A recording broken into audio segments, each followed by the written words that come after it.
नमस्कार, good morning. आप देख रहे हैं न्यूज 18। आपके साथ मैं हूं कंचन डोगरा। आइए तमाम बड़ी खबरें आप तक विस्तार से पहुंचाते हैं और सबसे पहले बात करते हैं मुजफ्फरनगर की, जहां पर बीजेपी के पूर्व विधायक विक्रम सैनी ने भड़काऊ बयान दिया है। विक्रम सैनी मंच से बोलते हुए युवाओं को भड़काने की बात करते हुए नजर आ रहे हैं।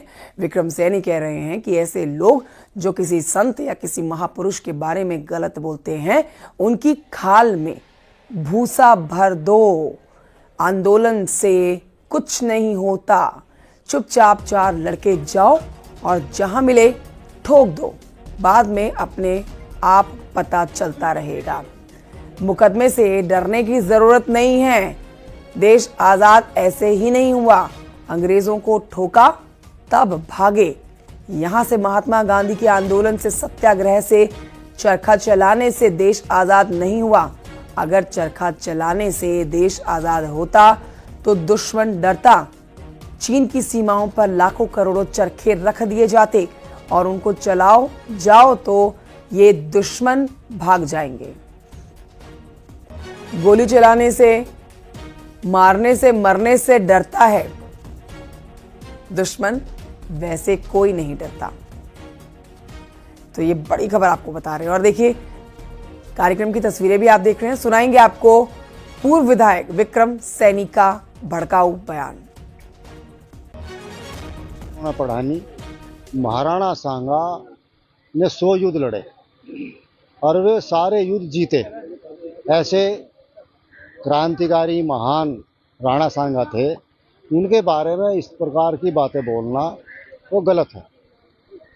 विधायक जी, अभी आपने जो है मंच से जो है बोला कि तलाक तलाक तलाक, क्या आइए इसका मतलब क्या है? मतलब यह है कि मुसलमानों में तलाक तलाक होता था, हमारी सरकार इस पर कानून लाई, वो गलत है।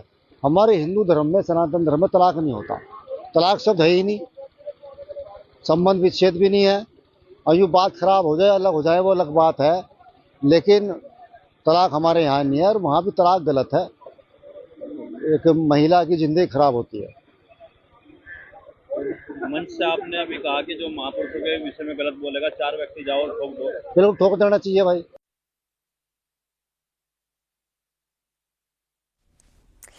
आपको बताएं कि बीजेपी के पूर्व नेता, पूर्व विधायक विक्रम सैनी यही नहीं रुके। कार्यक्रम खत्म होने के बाद जब उनसे पूछा गया कि आपने ऐसा बयान क्यों दिया, तब भी उन्हें गलती का एहसास नहीं हुआ। वो अपनी बात पर अड़े रहे और वही भड़काऊ बात मीडिया के सामने फिर दोहराते रहे। सुनिए। इतिहास उन्होंने पढ़ा नहीं। महाराणा सांगा ने 100 युद्ध लड़े और वे सारे युद्ध जीते। ऐसे क्रांतिकारी महान राणा सांगा थे, उनके बारे में इस प्रकार की बातें बोलना वो गलत है। विधायक जी, अभी आपने जो है मंच से जो है बोला कि तलाक तलाक तलाक, क्या आइए इसका मतलब क्या है? मतलब यह है कि मुसलमानों में तलाक तलाक होता था, हमारी सरकार इस पर कानून लाई, वो गलत है। हमारे हिंदू धर्म में, सनातन धर्म में तलाक नहीं होता। तलाक शब्द है ही नहीं, संबंध विच्छेद भी नहीं है। और यूँ बात खराब हो जाए, अलग हो जाए, वो अलग बात है, लेकिन तलाक हमारे यहाँ नहीं है और वहाँ भी तलाक गलत है। एक महिला की जिंदगी खराब होती है। मंच से आपने अभी कहा कि जो महापुरुषों के विषय में गलत बोलेगा, 4 व्यक्ति जाओ और ठोक दो। बिल्कुल ठोक देना चाहिए भाई। और आइए बढ़ते हैं, कुछ आगे खबरें आपको दिखाते हैं और जहां पर ललितपुर की बात करते हैं और वहां पर से बड़ी खबर आप तक पहुंचा रहे हैं, जहां पर सिविल लाइन चौकी इंचार्ज ने मेडिकल कॉलेज के सामने स्थित एक चबूतरे से शिवलिंग हटवा दिया। इससे हिंदू संगठनों के लोग नाराज हो गए। आरोप के मुताबिक चौकी इंचार्ज पुलिस कर्मियों के साथ वहां पर पहुंचे थे और मेडिकल कॉलेज के बाहर सड़क किनारे पीपल के पेड़ के नीचे स्थापित शिवलिंग को हटवा दिया गया। बताया जा रहा है कि स्थानीय दुकानदार वहां पर नियमित रूप से पूजा करते थे। शिवलिंग हटाने जाने की खबर फैलते ही हिंदू संगठन के कार्यकर्ता मौके पर पहुंच गए। उन्होंने शिवलिंग को फिर से स्थापित कर दिया। हिंदू संगठन के लोगों ने कोतवाली पहुंचकर जमकर नारेबाजी कर डाली। ये मामला सामने आने के बाद एसपी ने आरोपी चौकी इंचार्ज विवेक धामा को हटा दिया है। उनकी जगह पर संजय दुबे को चौकी इंचार्ज बनाया गया है।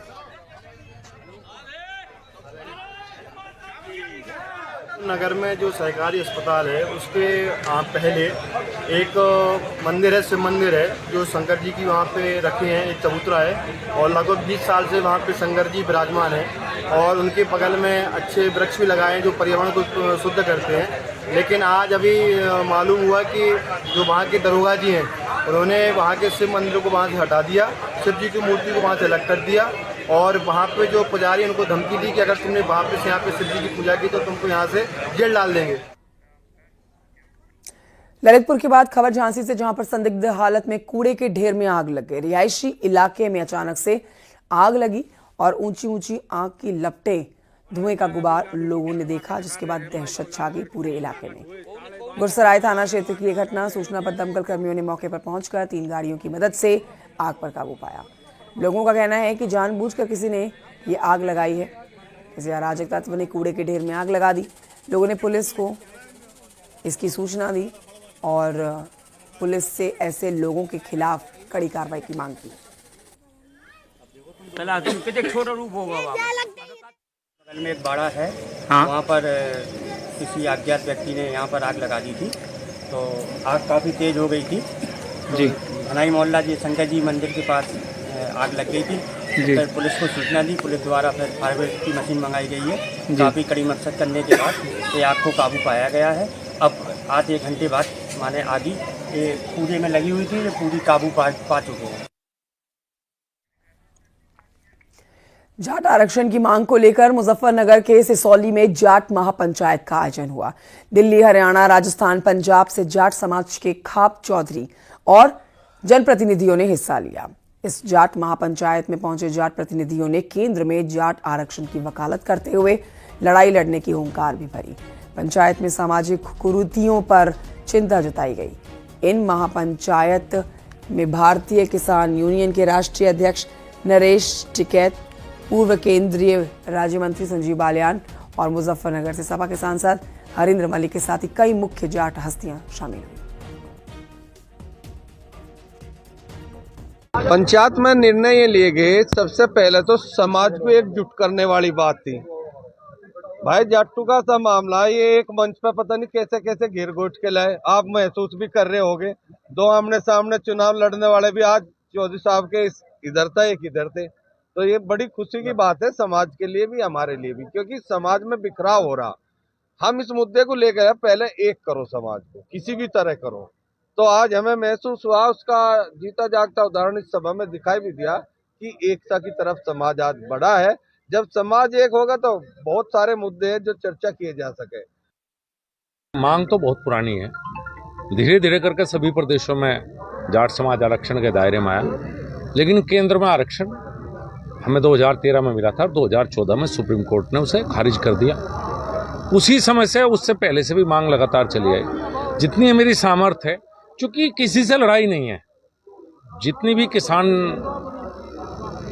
जातियां हैं जो हम समकक्ष हैं, उनमें जाट ही सिर्फ आरक्षण से वंचित है और सबको आरक्षण केंद्र में आरक्षण मिले। ये पहले भी हमारे प्रयास थे, मेरे आज भी हैं और मेरे प्रयास अपने स्तर पर आगे भी रहेंगे। होली से ठीक पहले संभल सीओ के होली वाले बयान के बाद अब एक शख्स ने वीडियो वायरल कर जवाब दिया है। वायरल वीडियो में युवक कह रहा है कि अगर किसी को ईद के रंगों से दिक्कत है तो वो भी बाहर ना निकले। बुलंदशहर की शिकारपुरा थाना पुलिस ने युवक की पहचान कर ली है। बताया जा रहा है कि वीडियो में दिख रहे युवक का नाम सल्लुद्दीन है, जो कि काफी समय से सऊदी अरब में रह रहा है। हालांकि इस वीडियो के पुराने होने की भी जानकारी सामने आ रही है और इस मामले में शिकारपुर पुलिस ने मुकदमा दर्ज की कानूनी कार्रवाई करने की शुरुआत कर दी है। सोशल मीडिया पर एक वीडियो वायरल हो रहा है जिसका संज्ञान लिया गया है। वायरल वीडियो में एक व्यक्ति द्वारा एक विशेष वर्ग पर आपत्तिजनक टिप्पणी की गई है एवं एक अन्य व्यक्ति का फोटो साथ में संलग्न है। बोलने वाले व्यक्ति की पहचान अभी भी अज्ञात है एवं जिस व्यक्ति का फोटो साथ में संलग्न है उसका नाम सलाउद्दीन पुत्र सम्मू है। यह व्यक्ति पिछले काफ़ी समय से सऊदी अरब में निवास कर रहा है, ऐसी जानकारी हुई है। वीडियो थोड़ा पुराना बताया जा रहा है एवं वीडियो का तत्काल संज्ञान लेते हुए सुसंगत धाराओं में थाना शिकारपुर पर अभियोग पंजीकृत किया गया है। खबर नोएडा से, जहां पर सेक्टर 126 इलाके में एक बड़ा हादसा हो गया। सेक्टर 94 में बन रहे M3 बड़ा हादसा हुआ है जिसमें आपको दिखा देते हैं कि 94 में ये लैम्बोर्गिनी कार है जिसने 2 मजदूरों को टक्कर मार दी है। जिस वक्त यह हादसा हुआ उस वक्त गाड़ी 120 किलोमीटर प्रति घंटे की रफ्तार से चल रही थी। आरोपी के ड्राइवर लापरवाही से गाड़ी चला रहा था। पुलिस ने घायलों को अस्पताल पहुंचाया और आरोपी कार चालक को गिरफ्तार कर लिया। मजदूरों की हालत खतरे से बाहर बताई जा रही है। जानकारी के मुताबिक कार सवार युवक अजमेर का रहने वाला है। मामले में कार ड्राइवर के खिलाफ लापरवाही से कार चलाने पर एफआईआर दर्ज की गई है। हादसे के वक्त कार मालिक मृदुल गाड़ी में मौजूद नहीं था।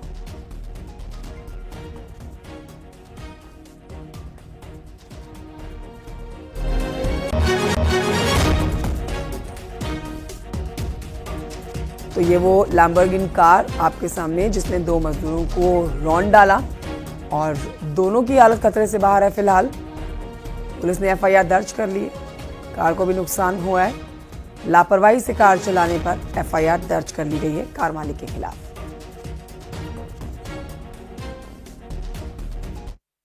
इतना आदमी मरा पता है? मर गया इधर। तो क्या देख उधर, पुलिस को बुलाओ, पहले पुलिस को बुलाओ भैया। अभी तुम्हारा गाड़ी किसका लग गई? कुछ नहीं भैया, पुलिस को बुलाओ। नोएडा में तेज रफ्तार लैम्बोर्गिनी का कहर देखने को मिला और ऐसे में 2 मजदूर घायल हुए हैं। ये घटना नोएडा के सेक्टर 94 में हुई है। इस वक्त आपको सीधी तस्वीरें दिखाते हैं। आप लैम्बोर्गिनी गाड़ी की स्थिति देखिए और इससे अंदाजा लगाया जा सकता है कि ये कितनी तेज रफ्तार में रही होगी, क्योंकि अंदर एयरबैग भी खुल गया है, शीशे टूटे हुए हैं और जो कार का अलाइनमेंट है वो भी टेढ़ा हो गया है। जिस तरीके की भयावह तस्वीर आई थी उसके बाद ये अंदेशा लगाया जा रहा था कि मजदूरों की स्थिति बेहतर नहीं होगी, लेकिन पुलिस की तरफ से जानकारी दी गई है कि 2 मजदूर घायल हुए हैं और जो ब्रोकर है वो इस गाड़ी को चला रहा था। फिलहाल जो मृदुल नाम का युवक है उसकी ये गाड़ी बताई जा रही है जो सुपरनोवा में रहता है और इसके अलावा जो दीपक है वो चालक था। यहाँ पे आपको गाड़ी की 360 व्यू दिखाते हैं। मैं कैमरामैन से रिक्वेस्ट करूंगा आपको तस्वीरें दिखाएं। पीछे से भी ये पौंडीचेरी की गाड़ी बताई जा रही है और फिलहाल स्थिति देखिए किस तरीके से ये पूरी तरीके से क्षतिग्रस्त है और इससे अंदाजा लगाया जा सकता है। प्रत्यक्षदर्शियों का यह भी कहना है कि गाड़ी की स्पीड करीब 150 किलोमीटर प्रति घंटे की रफ्तार से थी। पुलिस ने जो चालक है, जो आरोपी है, उसको गिरफ्तार कर लिया है, उसका मेडिकल करा लिया है और साथ ही जो 2 मजदूर हैं जो सेक्टर 94 की एक कंस्ट्रक्शन साइट पर काम कर रहे थे वो घायल है, उनकी स्थिति बेहतर बताई जा रही है और पुलिस की तरफ से कहा गया है, ये स्पष्ट किया गया है कि मुकदमा दर्ज कर लिया गया है और जल्द ही आरोपी को गिरफ्तार करके जेल भेज दिया जाएगा। कैमरामैन प्रहलाद के साथ हिमांशु शुक्ला, न्यूज़ 18 नोएडा। खबर बरेली से, जहां पर एक शख्स को सड़क पर साइड नहीं देना भारी पड़ गया। साइड नहीं देने पर स्कूटी सवार ने कार सवार बीजेपी के नेता को कार से बाहर खींचा और फिर बेरहमी से उसकी पिटाई कर दी, जिसके बाद मौके पर मौजूद लोग बीच बचाव करने के लिए बीजेपी के नेता को बचाने के लिए पहुंचे।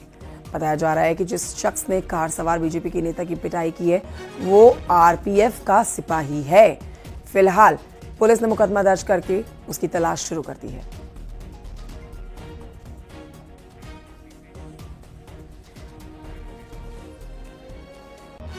मेरठ हापुड़ लोकसभा सांसद अरुण गोविल ने मेरठ जेल में 1500 के करीब रामायण वितरित की है। उन्होंने कैदियों को रामायण भेंट की है। मेरठ हत्याकांड के आरोपी मुस्कान और साहिल ने भी रामायण पढ़ने की इच्छा जताई। मुस्कान रामायण हाथ में लेते ही फूट फूट कर रोने लगी और साहिल भी भावुक हो गए। जेल अधीक्षक ने बताया कि मुस्कान में सिलाई कढ़ाई सीखने की भी इच्छा जताई है उन्होंने और साहिल खेती करेगा। उन्होंने अपना सीखने का किसी न किसी को समय व्यतीत करने के लिए कुछ न कुछ काम करना होता है, तो सीखने के लिए वो सिलाई और कढ़ाई सीखेगी मुस्कान और वो साहिल सब्जी उगाने का काम सीखेगा। ये अभी किया जा रहा है। घुल मिल करके और सामान्य दिनचर्या चल रही है और जो नशे का जो असर था, विड्रॉल सिम्टम लगभग खत्म हो गए।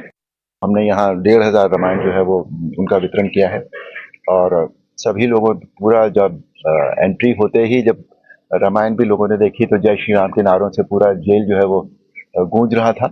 और हमने 4 जगह पर सुबेन साहब ने इंतजाम किया था कि 4 जगह डिफरेंट उस पर हमने रामायण दी है। महिलाओं को भी दी रामायण हमने और सभी से ये आग्रह भी किया कि इसको ज़रूर पढ़ें ताकि हमारे जीवन में जो है वो हमें समझ में आए कि जीवन कैसे जिया जाता है। हर इंसान कहीं ना कहीं देखिए भावनात्मक तो होता ही है, कभी कभी होता है कि कुछ ऐसा हुआ होगा कि उन्हें इस तरह का जो दुर्भाग्यपूर्ण काम उनके हाथ से हुआ या जो भी है, अभी तो अंडर ट्रायल है, इस पर कुछ कहना गलत होगा, लेकिन फिर भी भावना तो संवेदनशीलता हर व्यक्ति में होती ही होती है। समाजवादी पार्टी के सांसद रामजीलाल सुमन के संसद में दिए गए बयान पर सियासत थमने का नाम नहीं ले रही है। करणी सेना के अलावा अलग अलग शहरों में हिंदू संगठनों का प्रदर्शन जारी है। अलीगढ़ के हिंदूवादी नेता ने रामजीलाल सुमन को मारने वाले को 25 लाख रुपए का इनाम देने का ऐलान किया। वहीं समाजवादी पार्टी के महासचिव रामगोपाल यादव ने बयान दिया कि करणी सेना को अब वो अपने हिसाब से जवाब देंगे। रिपोर्ट देखिए।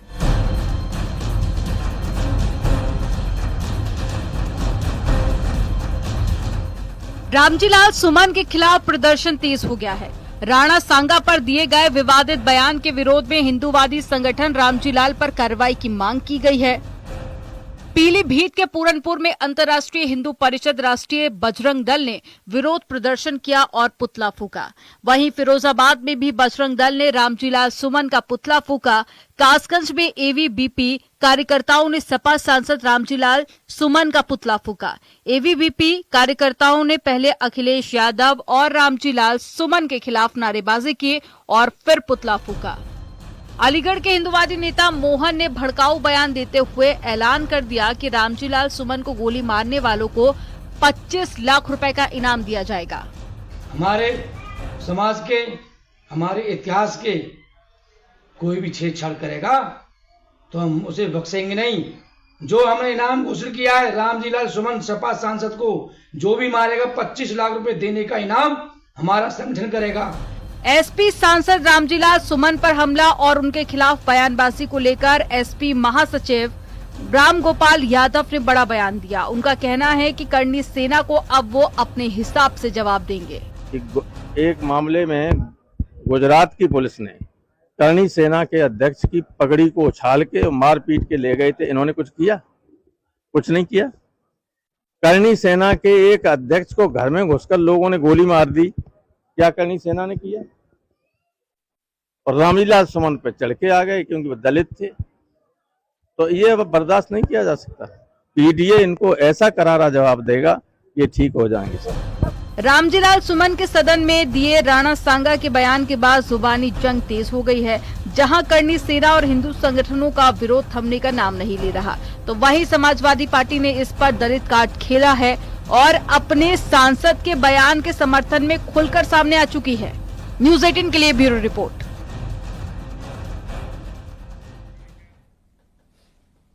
उधर बदायूं में प्रेमी ने अपने 2 साथियों के साथ मिलकर प्रेमिका को मौत के घाट उतार दिया। पुलिस ने शव को बरामद करके आरोपी और उसके दोनों साथियों को गिरफ्तार कर लिया है और जेल भेज दिया है। बता दें आपको, मृतका 19 फरवरी से गायब थी। मृतका पेशे से डांसर थी।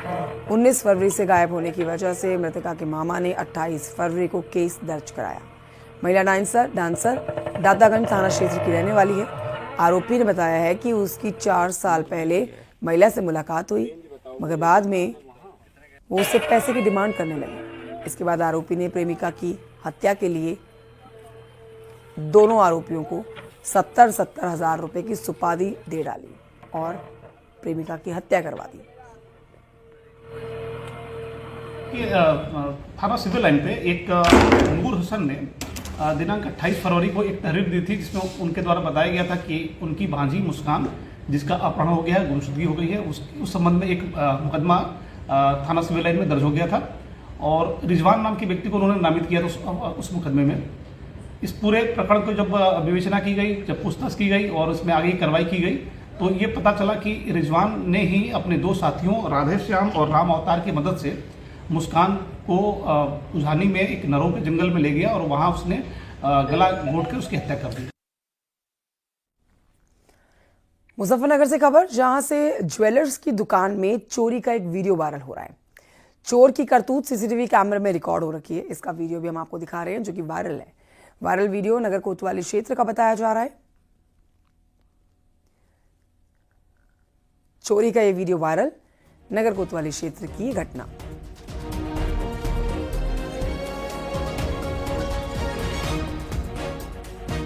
बरेली में एक महिला से चलती कार में रेप के बाद उसे गोली मारने का सनसनीखेज मामला सामने आया। गांधी उद्यान रोड पर घायल अवस्था में ये महिला मिली, जिसे पुलिस ने अस्पताल में भर्ती कराया। हालांकि महिला ने पुलिस पर इस मामले में लापरवाही बरतने का आरोप लगाया है। ये घटना थाना कोतवाली इलाके में गांधी उद्यान रोड की है, जहां पर बीती रात महिला घायल अवस्था में मिली थी।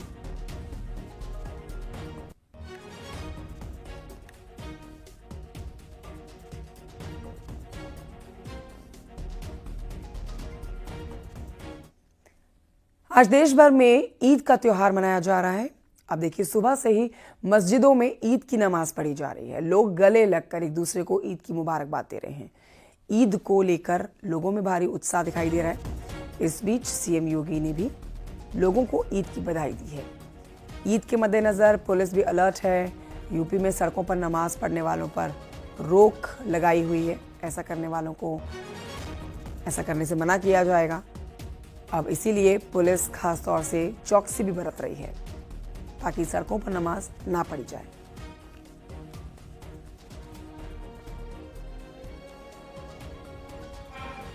ये हमारा त्यौहार जो है, ईद की खुशियां जो लोग मनाते हैं, तो हमारे यहाँ ईद अगर खुद मनाई जाती है तो दूसरों का भी ख्याल रखा जाता है।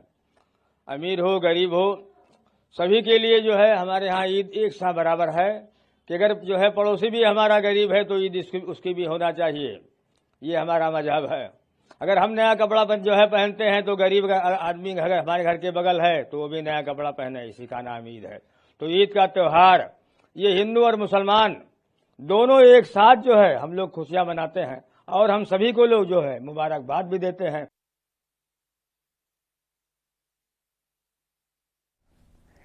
पूरे देश में आज ईद का त्योहार मनाया जा रहा है। ईद की नमाज के लिए सुरक्षा के पुख्ता इंतजाम किए गए हैं।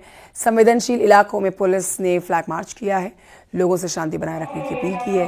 यूपी की राजधानी लखनऊ, वाराणसी, संभल, अमेठी में पुलिस ने फ्लैग मार्च किया। संवेदनशील इलाकों में उपद्रवियों पर पुलिस प्रशासन की पैनी नजर है। सीसीटीवी और ड्रोन की मदद से पूरी निगरानी रखी जा रही है।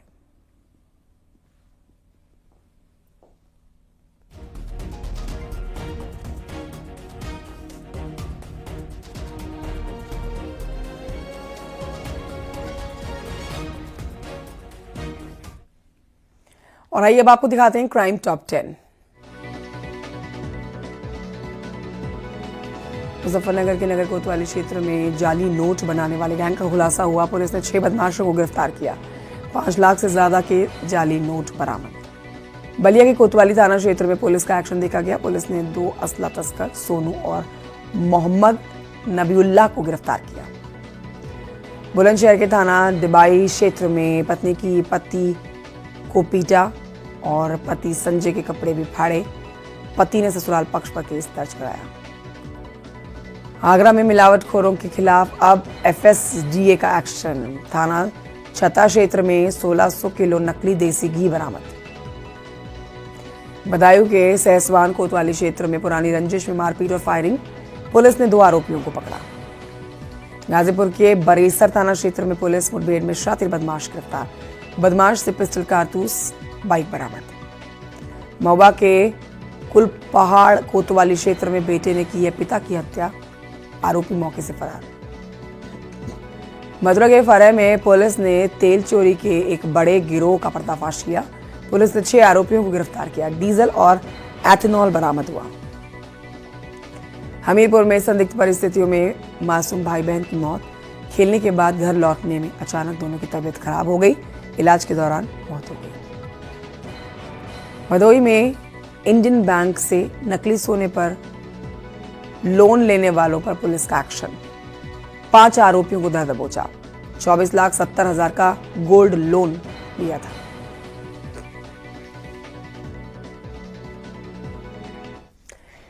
वक्त एक छोटी सी ब्रेक का है, कहीं मत जाइए, जल्द लौट रहे हैं। आप देख रहे हैं न्यूज़ 18 उत्तर प्रदेश उत्तराखंड। सोचिए, आप देख रहे हैं न्यूज़ 18 उत्तर प्रदेश उत्तराखंड।